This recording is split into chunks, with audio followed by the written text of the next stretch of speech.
In the previous lecture, we considered a system of linear equations which were inconsistent.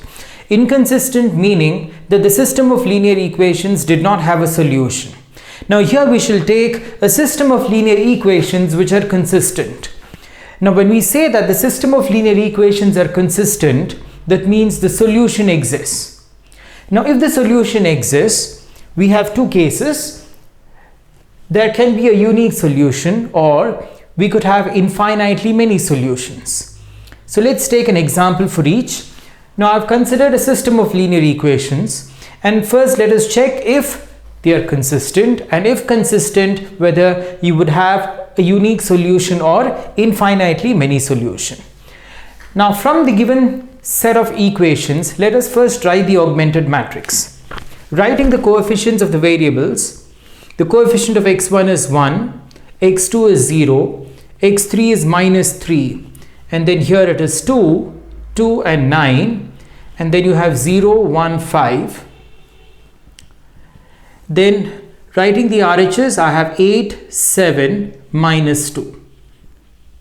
So this forms, the 3 cross 3 matrix forms the coefficient matrix, and this 3 cross 4 matrix would be the augmented matrix.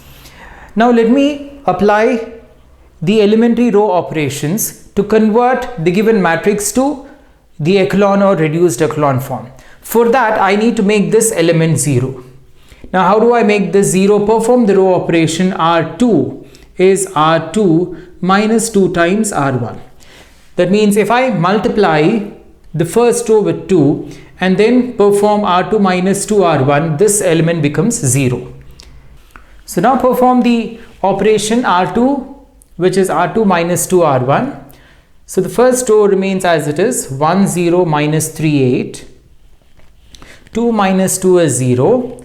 2 minus 0 is 2. 9 minus of minus 2 into 3, which is 9 plus 6. So we get 15, and 7 minus 16. So we get minus 9 here. And then I have the third row, which is 0, 1, 5 minus 2.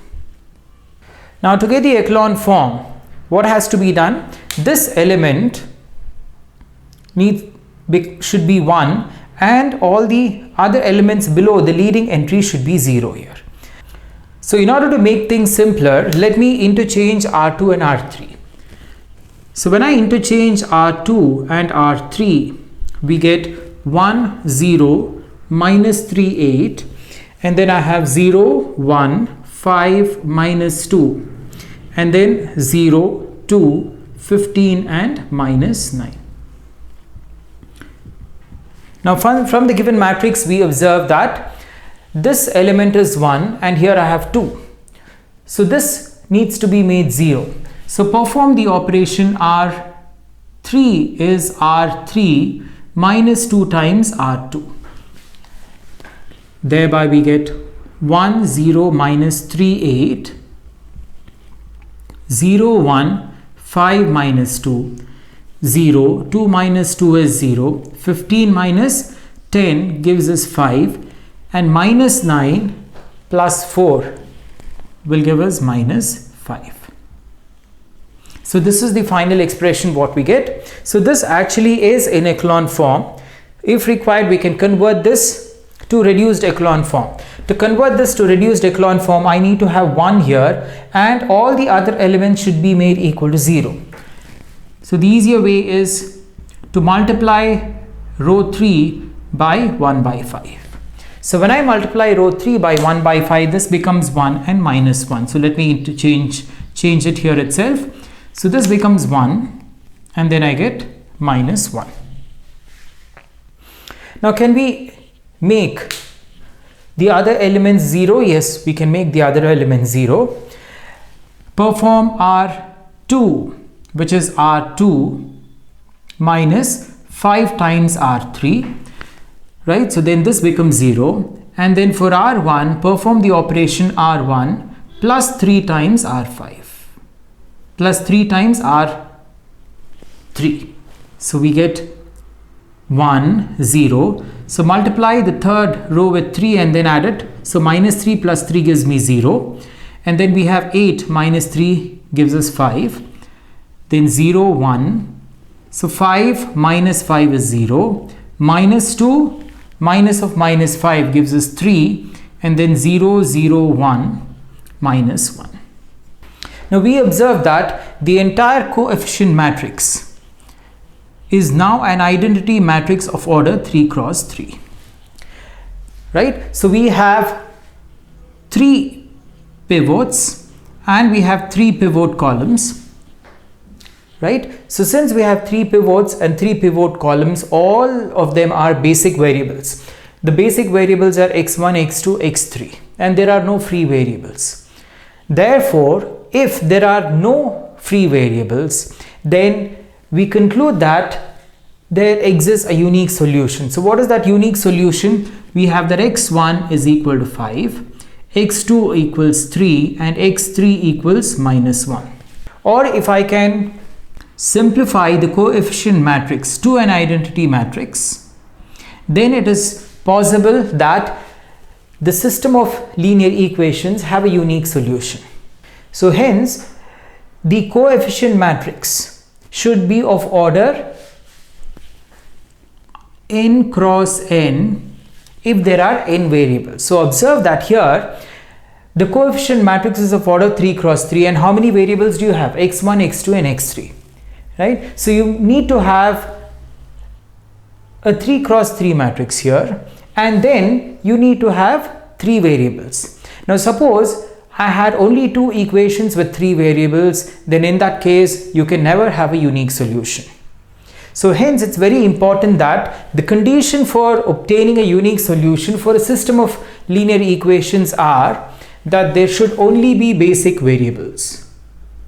Only basic variables should exist. That means no free variables. So if there are no free variables, it essentially means that the coefficient matrix would be of order n cross n if there are n variables. So here there are 3 variables x1, x2, x3, and therefore the coefficient matrix gets reduced to a 3 cross 3 identity matrix. So now let's take another example where we consider a system of linear equations and you do not have a unique solution, but we get infinitely many solutions. Getting infinitely many solutions basically means that apart from basic variables, you would also have free variables. So if there is the existence of a single free variable, then definitely we would have infinitely many solutions. So let's take that example. Now given a system of linear equations, I need to check if it is consistent, and if it is consistent, whether you have unique or infinitely many solutions. Now observe that there are 3 variables x1, x2, x3, and there are only 2 equations. So therefore, when I write the coefficient matrix, I get 1, 3, 4 and 3, 9, 7. It is not a square matrix. So definitely you will not have a unique solution. But whereas in the previous case, the coefficient matrix was a square matrix, a 3 cross 3 matrix, wherein we finally got the identity matrix. So when you reduce it, you finally would get the identity matrix, isn't it? So here, since you have a matrix which is of order 2 cross 3, the coefficient matrix, you cannot get a unique solution. Now you have 7, 6. Now observe, I need to convert this into echelon form. So make this element 0. So perform the operation R2 is R2 minus 3 times R1. So we have 1, 3, 4, 7. 3 minus 3 is 0. 9 minus 3 into 3, which is again 0. 7 minus 12 is minus 5. And 6 minus 21, we get minus 15. So this is a leading entry here. So now the next leading entry would be this element. So I need to make this 1 and make this element 0 for reduced echelon form. So perform the operation. R3 is 1 by minus 5. So when I multiply the third row with 1 by minus 5, this becomes 1 and this becomes 3. So let me change it here itself. So I have the element 1 and 3 present here. I need to make this element 0. So perform the row operation. R1 is R1 minus 4 times R2.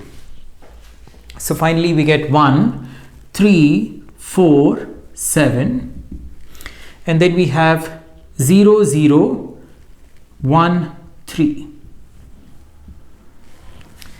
Now performing this row operation, I have 1, 3, so 4 minus 4 is 0, and then we have 7 minus 12 is minus 5, so 0, 0, 1, 3. Alright, so here observe that we only have two elements, two pivots, and the pivots exist in column 1 and column 3. Therefore, x1 and x3 are the basic variables, whereas x2 happens to be the free variable. Now observe, x3 is equal to 3, right? So x1 into 0 plus x2 into 0 plus x3 into 1 is equal to 3. And then here I have x1 into 1 plus 3 into x2 equals minus 5. So what is the basic variable? x1 is the basic variable. So I have x1 equal to minus 5 minus 3x2. So x3 equals 3, x1 equals minus 5 minus 3x2. And what about x2? x2 is free.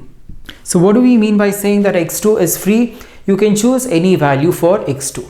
Now if x2 is 0, then x1 will be minus 5. x3 is fixed. If x2 is 1, then I get minus 5 minus 3, which is minus 8. If x2 is 2, then I get a different answer.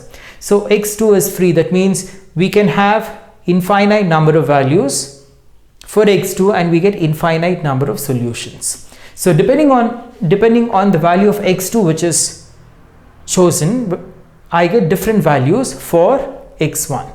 So hence we get infinitely many solutions. So what is the condition for us to obtain infinitely many solutions? If a free variable exists, then we can conclude that you have infinitely many solutions. If there are only basic variables, then definitely we have a unique solution. And what is the condition for no solution? If you do remember, if you have not gone through the previous video segment, do go through linear algebra lecture 3, where I've explained the condition where you get inconsistency or the solution does not exist. So the condition for the solution not existing is a row where in the augmented matrix I have all zeros and the final element is b, where b is not equal to 0. So in such a case, we would have inconsistency or no solution. So in this lecture session, lecture 4, we have taken an example wherein you have a unique solution, and we have also taken an example where we get infinitely many solutions. In the next video segment, we shall solve a few additional problems wherein for the given set of linear equations, we may get a unique solution or infinitely many solutions, or the system may be inconsistent. Do not forget to like, share and subscribe, and press the bell icon to get notifications of all the further uploads, and thanks for watching.